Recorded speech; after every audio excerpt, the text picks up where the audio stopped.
అక్క చింతకాయ పొట్టు తీస్తానవా? పొట్టు తీస్తానా చెల్లె, పొద్దుడు సంది ఎండల దగ్గర పడ్డదిగా.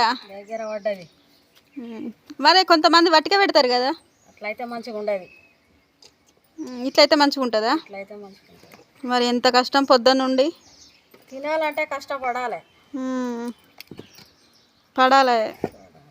కమ్మటి బువ్వ కావాలంటే పచ్చడికి కష్టపడాలి.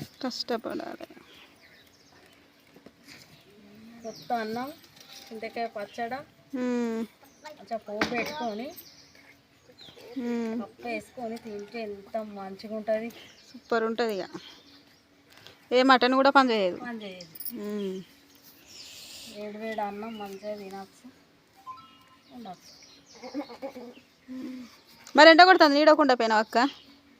కొంచెం ఇంతసేపు జర సలిసలి ఉండే, పోతా నీడకు.